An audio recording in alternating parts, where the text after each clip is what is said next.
This week on the show, bouncing your internet traffic with a TCP redirector, encrypting secret documents and hiding them inside images, and answers to your questions about virtualization. All that and more on this episode of Hack 5.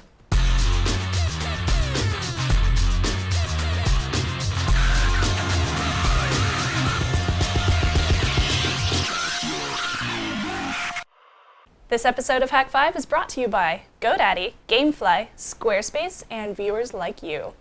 Hello, welcome to Hack 5. My name is Darren Kitchen. I'm Matt Lestock. And I'm Shannon Morris. And there goes Kirby. This is your weekly dose of Technolust, and we are bringing to you guys an awesome show this week. Yes. From Williamsburg, Virginia, in the middle of a storm. It's storming outside and it's a little bit scary. It's just a little drizzle. So what's new, guys? I mean, what's going on in your life? Bought a house. Oh, yeah. Yay! Where'd it go? Matt has grown up and is moving out and taking his Xbox. So we will be holding auditions for the new co-host. We finally voted him off the island. No, we'll keep you. You just have to come over here. Yeah. Cat. Kirby just jumped on the very expensive console thingy that we use to switch live HD. She always does that, too. I know. That was That's awesome. exciting. Anyway, Paul with the save. So yeah. Technolust-wise, I'm talking about Internet Redirection. You ever see those movies like Sneakers, where they're like, oh, they're bouncing their signal off the satellites and the. Mm-hmm. Yeah, Yes. so we're gonna be doing some fun stuff like that, just not as crazy Hollywood looking. Yeah, I'm going to be talking about the third part of our virtualization segment, or actually I should say series. I'm going to take a break from the how-to or planning and stuff like that. I got a bunch of questions that people have asked me, so I'm just going to do a real quick rundown of some of the things people are wondering about and things like that, and before we actually get into the how-tos. Like it, viewer questions for the win. Yep. And then you're playing with what? Steganography. Yee! Why don't I go ahead and tell you about it? Awesome. Well, I guess let's just go right into it. So steganography. What's that all about? It's basically like embedding data into images, into music files, any kind of file that you want to. It also involves like back in the day, there's this story about this guy who shaved the head of his slave and then tattooed a message onto his head, waited till the hair grow back, and then let him go. Let him go on so he could share the information with somebody else.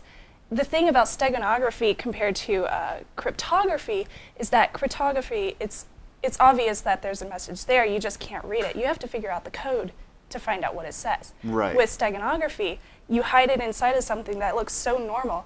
Nobody's gonna even take the time to figure out what's in there because they don't think anything is in there. It's just an image, or So it's just a data hiding file. something in plain sight. Yes. Yeah. So It's so cool. we could put something inside of a cake, and nobody would, You- like the you proverbial what is it, like the file inside of the cake? Yes, You know? exactly. Yeah. There's also this really cool story about how there's supposedly there were these terrorists that got on forums and stuff like that, and they would hide data inside these little avatar images of like cats and things.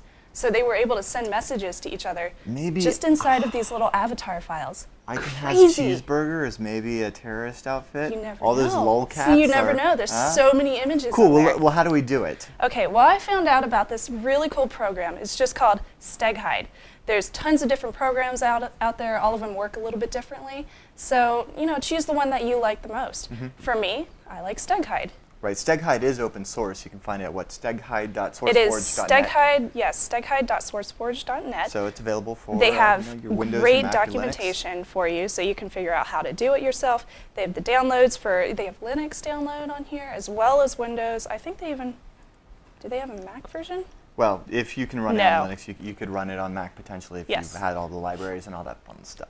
So I'm going to show you really quick how to do it. You So you look at download the Paul zip here. file, obviously. I have this original picture of Paul. Oh, look at Paul, Isn't our he camera adorable? guy. Yeah. I know. Paul with the mad save. He looks so cute. So, all right, I have this original picture. He's If I pull up his properties, you can see that right now the bytes are 68,007 bytes. Right. Keep that in mind. It's going to change after I change the photo. So I also did this version of it called Paul Edited. I just copied the original and did that one. Before I actually edited this one, it was the same amount of bytes. So 68. 7 What bytes. can we put inside of this file? Does You it can matter? put text files. For me, I did a text file. God, there's all sorts of things you can put in it. Oh, and you can also hide things in Word documents too. Well, I like that. Weird, huh? All right, so show me how to do it. Okay, so you open your command prompt. Let me just get in there real quick.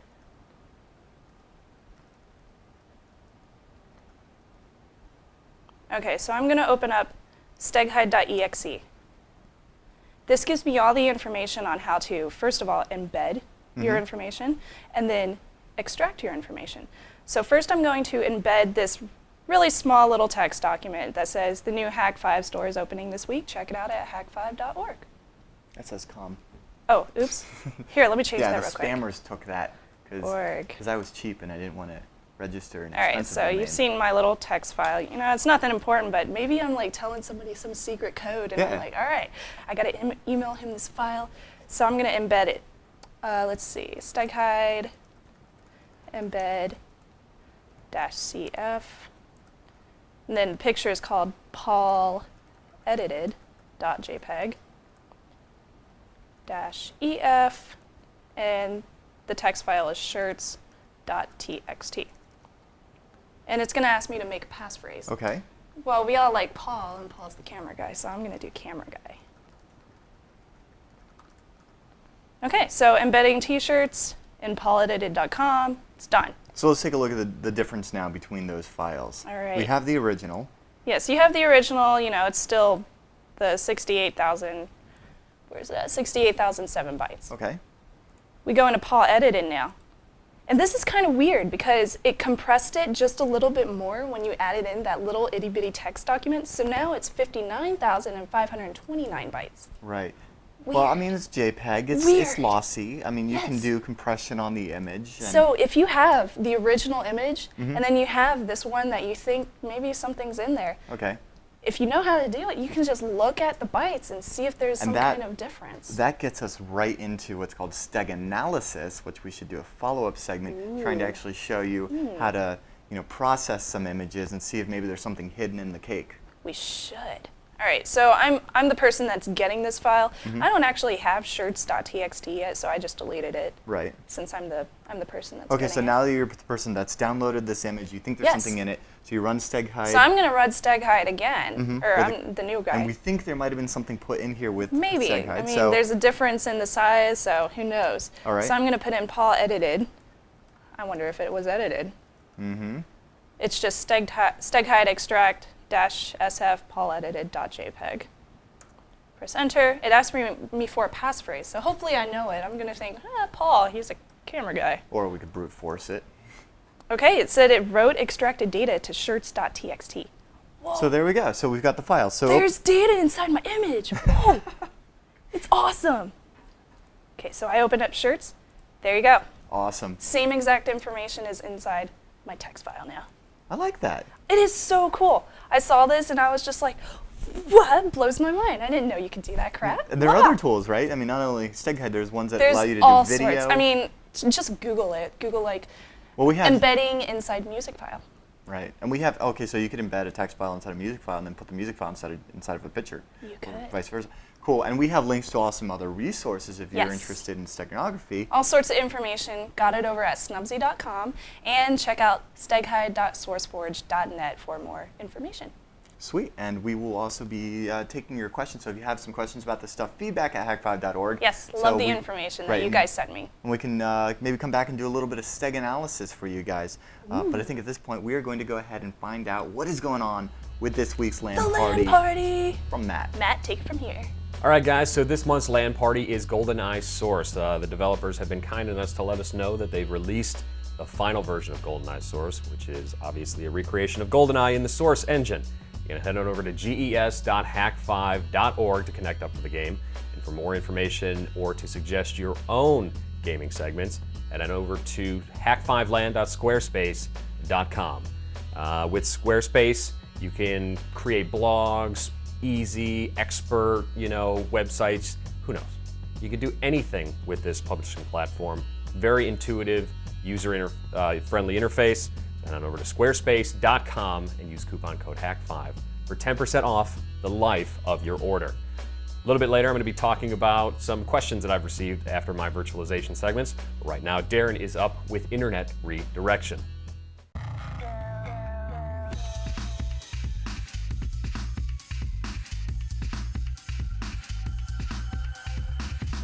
So last week we were talking a little bit about Netcat, an awesome, TCP/IP, UDP, Swiss Army knife kind of tool. It's great for when you want to send packets, receive packets, whatever, just in the raw from the command line. And like you guys said in the comments, you're right, it's very versatile. For a lot of things though, you might want to use SSH as it's secure. But as just a cool little tool to get things done, it's a lot of fun. And one of the neat things that Netcat can do is what's called port redirection. And it got me thinking about a lot of fun stuff when it comes to port redirection. And I actually want to show off, not Netcat, but another tool that we can use to do this. And I've got a fun little example here. So let's kind of imagine what this really means.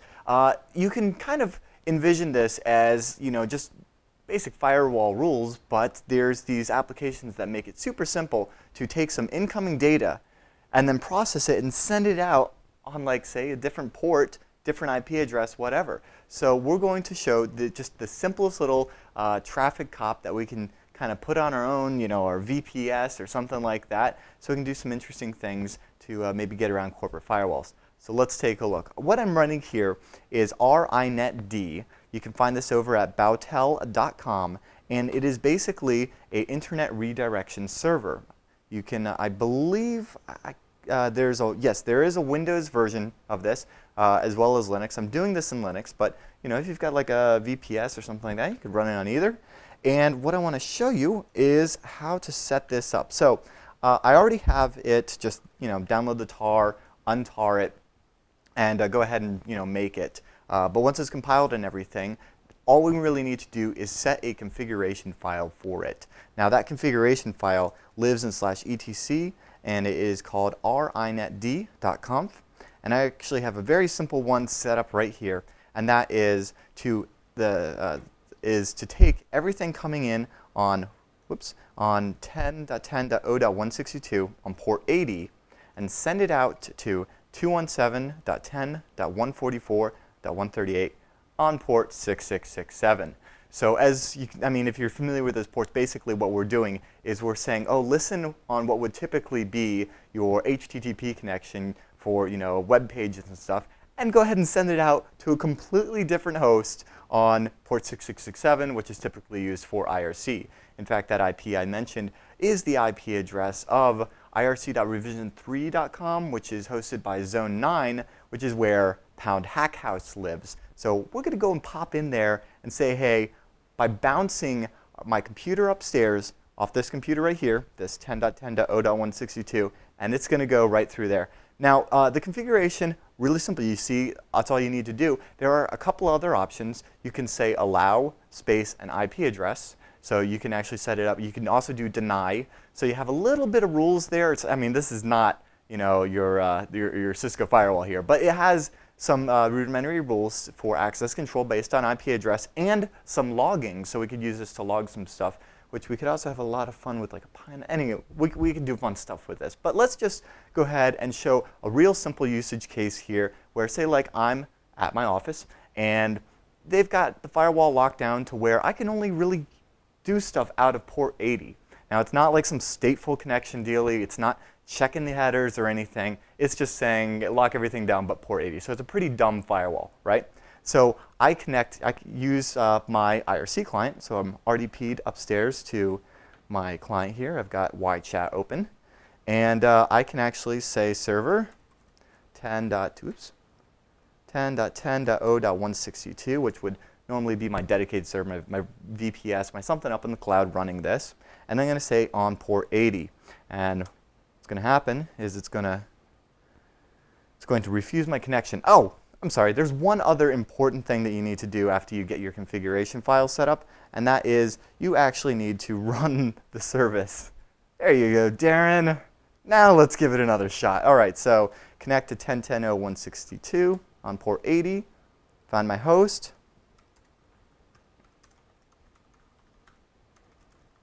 Hey guys, and there we go. I am in IRC over port 80. So this is a very fun tool. It's kind of versatile. We can log stuff.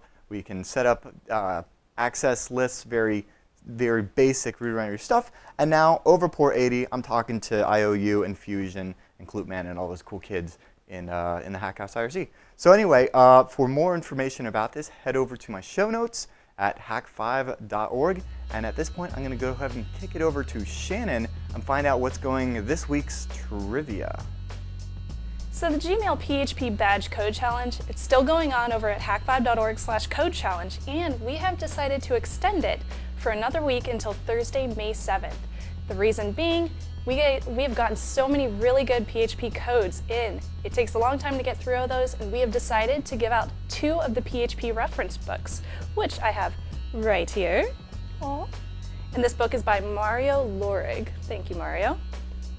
The Easter egg hunt is also still going on. That is going on over at rtt.hack5.org. The winner is going to get a deluxe hack pack.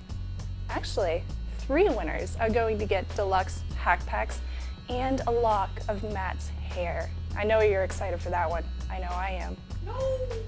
Aw, Matt. He's so worried that we're gonna cut off his hair in the middle of the night and shave his head and put secret messages on it. Anyway, the winner will be announced on next week's show, so definitely look forward to that. And I would like to thank our sponsor, GoDaddy. GoDaddy.com makes it easy to customize your own virtual dedicated server. It's perfect for running your own Internet Redirector or DNS tunneling service. Choose one of 3 popular plans or select your own Linux or Windows server with all the plan options you need. Plus, if you go over to revision3.com/GoDaddy, you can check out all 7, not 5, but 7 of our Hack 5 codes for GoDaddy. Some restrictions apply. See the website for details and get your piece of the internet at GoDaddy.com. And I'm going to throw it over to Matt for some Q&As about virtualization.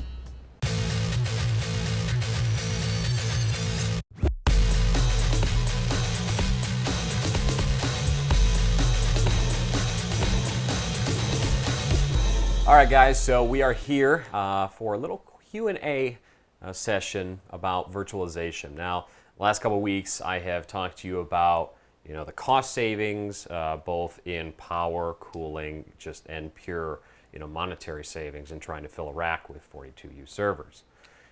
That's expensive. We all know that.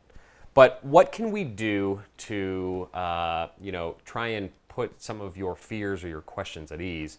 And I thought, why not just take the questions straight from the source from you guys? Last week I asked you guys to send me some questions via email if you had any, and today we've got a couple.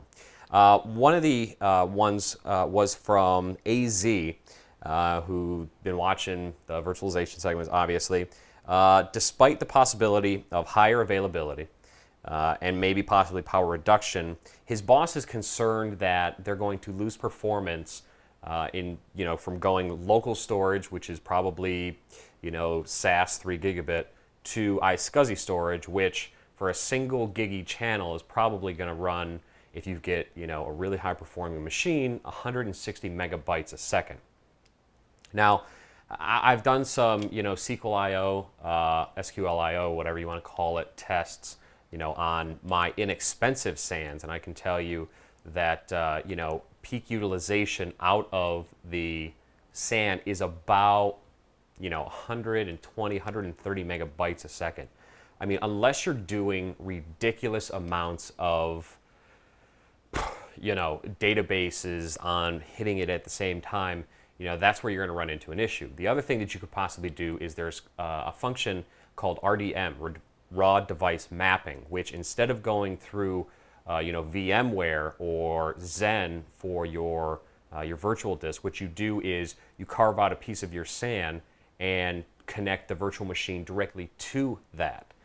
So that, giving you a little bit better performance. If you're just looking to squeak out every last bit of performance, that's probably the way to go. There's some misconceptions about RDM and, performance, blah, blah, blah. But to be honest with you, it's really not that big of a deal. If you're running processes which are going to be hitting the disk, you have to make that judgment for yourself, and that's why VMware comes with a 60-day evaluation period with a full-blown license so you can test all that stuff. Have another question here about differences between VMware and VirtualBox. kind of like comparing apples to oranges. VirtualBox is a desktop application which is used for, running Windows on your Linux or running Linux on your Windows machine. The VMware products, while they do offer the workstation class products like Fusion and Workstation and things like that, VMware's money and their money product is in the data center virtualization. So high availability systems, dynamic resource sharing, constant monitoring of facilities and things like that. That's what you pay for when you pay VMware for a license. It's the ability to do all those things autonomously and not really have to be concerned about data center management and things like that. I have another question here from Aaron, which is actually a really good question, and I actually just had to compensate for this recently. He asks, great, I was wondering how you deal with all these new virtual servers and how they're affecting your network and your DHCP. Is your company large enough that you're using department VLANs, or how is your network segmented to support all these servers, clients, and VoIP hardware? How has the virtualization impacted your server management scheme? Now, there's a couple questions in there. One, the easiest one to manage to answer is the management of virtual servers. Running Virtual Center Server, it is completely brain dead easy to manage your servers.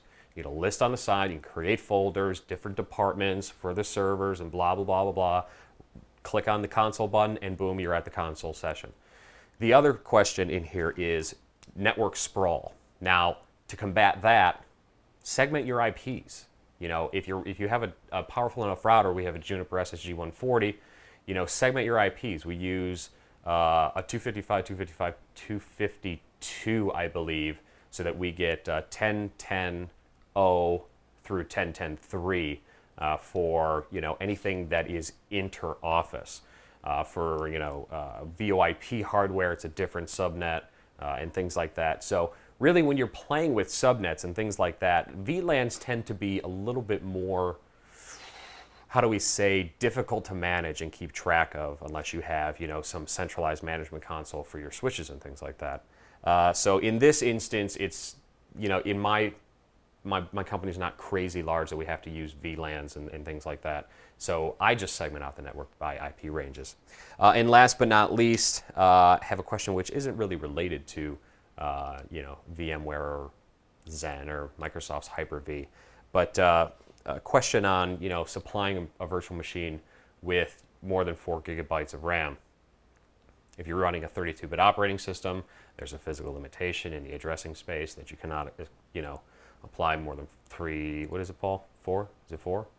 3. It's like 3 or 4. I don't know. You got to use the /PAE switch or whatever it is so that you can address more, but it's not true because it's page. Just get a 64-bit OS. Linux and Windows, Vista 64 and Windows 7 64, brain dead easy. Haven't had a problem with them. So I would just get a 64-bit license. Your life will be a whole lot easier. If you have any other questions about virtualization and things like that, and in the upcoming episodes, we're going to be talking about some how-tos and utilizing things like FreeNAS and OpenFiler to build a SAN on the cheap. So head on over to hack5.org or the forums of forums.hack5.org. I'm Matt, and my email address is matt@hack5.org. Hit me up with questions, and I will be sure to answer them all. And right now, where is my sheet? It is time to wrap this shit, yo. Let's do this. Here we go, here we go, here we go, here we go, here we go.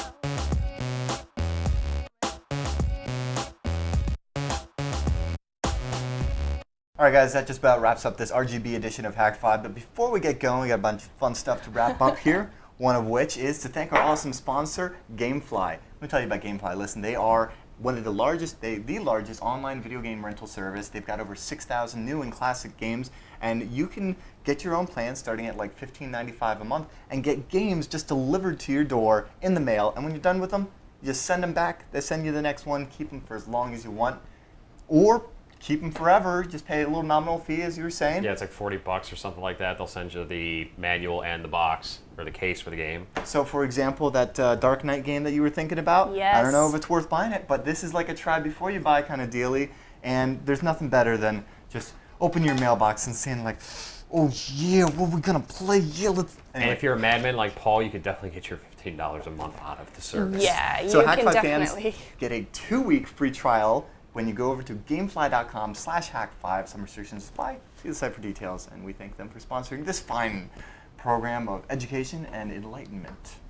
And we also want to mention to you guys about Scam School. Scam School is a show by Brian Brushwood. It's about scamming your friends and getting free drinks by using magic. Everything from card tricks to ripping a phone book in half, everything you can think of.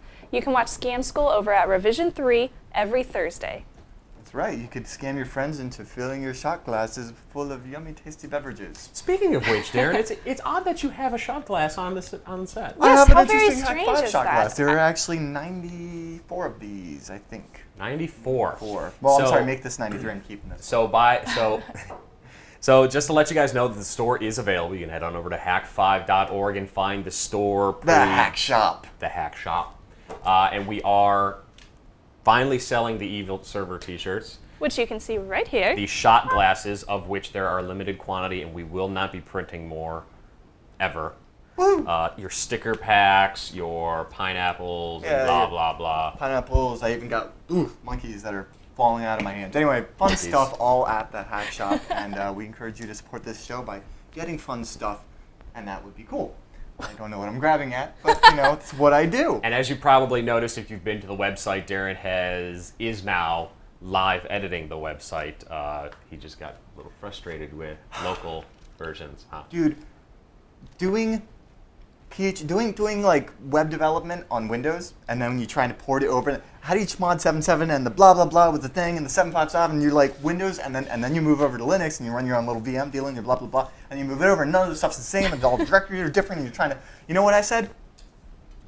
It's gonna just take the site live and it's It's okay. in construction. You can It use looks one of pretty those good. little Well. animated GIFs from back in the 90s and just be like, under Yeah, construction. Little guy that's like Yep. digging.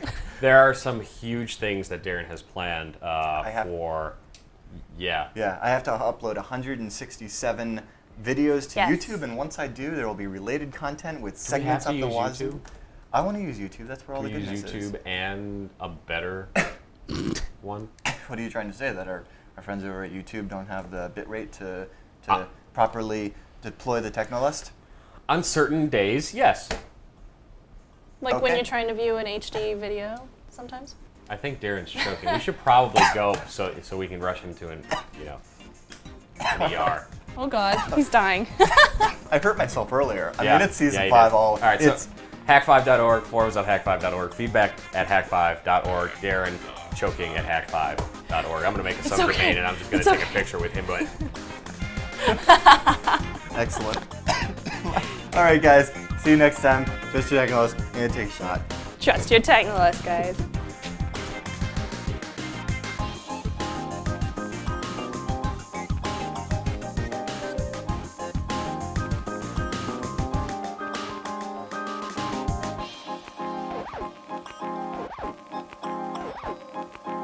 When 20-minute awesome, I should never tell you how long the show is at the top of the show. I don't. It's indeterminate length. I'm ripping buzz out loud. Let's try that again.